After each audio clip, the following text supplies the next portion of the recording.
सभी दोस्तों से नमस्ते। हमारे कुसुम चैनल पे आप लोगों का स्वागत है और सुनैना देहाती ऑफिशियल चैनल पे आप लोगों का स्वागत है। कुसुम ऑफिशियल चैनल पे आप लोगों का स्वागत है। तीनों चैनल पे आप लोगों का स्वागत है। देखिए बहुत प्यारा सा बन्नी बन्ना के गीत सुनाने चल रही हैं। गीत अच्छे लगे लाइक सब्सक्राइब करिए, कमेंट में बताइए।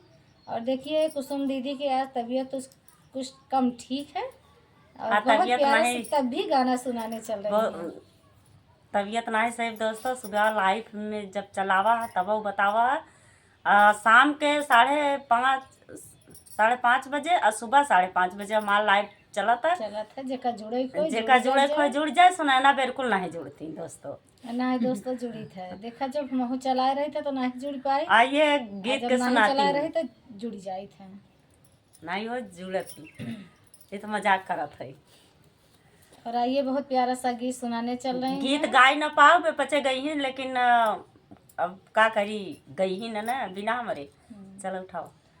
हमारी बिगड़ली चलनिया बनना कैसे सफरी। हमारी बिगड़ली चलनिया बनना कैसे सफरी। कैसे सफरी हो बनना कैसे सफरी। हमारी बिगड़ल चलनिया बनना कैसे सफरी। मम्मी सज गए पापा सज गए सगल बराती। मम्मी सज गए पापा सज गए सगल बराती। बन्ना मेरा ऐसा सज गया जैसा कृष्ण मुरारी की बन्नी बन गई राधा रानी कैसे सफरी। की बन्नी बन गई राधा रानी कैसे सफरी। हमारी बिगड़ली चलनिया कैसे सफरी। हमारी बिगड़ली चलनिया कैसे सफरी।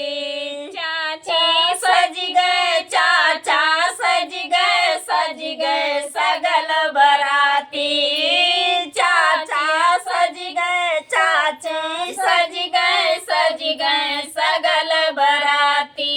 बन्ना मेरा ऐसा सज गया जैसा कृष्ण मुरारी की बन्नी बन गई राधा रानी कैसे सफरी।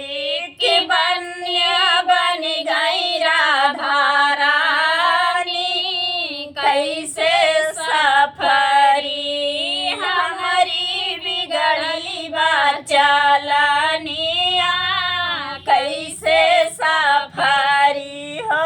हमारी बिगड़ली चलनिया कैसे सफरी।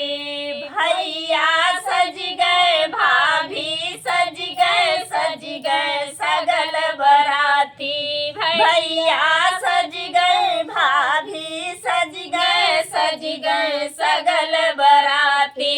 बन्ना मेरा ऐसा सज गया जैसा कृष्ण मुरारी की बन्नी बन गई राधा रानी कैसे सफरी। की बन्नी बन गई राधा रानी कैसे सफरी। हमारी बिगड़ली चलनिया कैसे सफरी।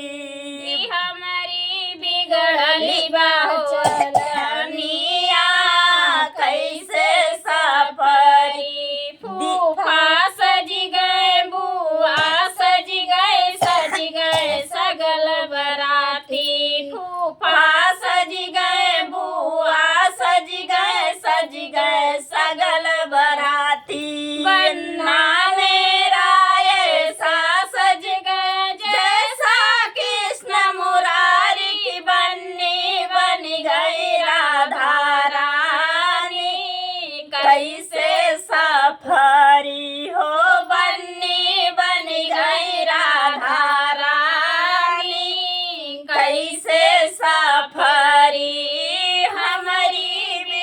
चली बाहो चलनिया कैसे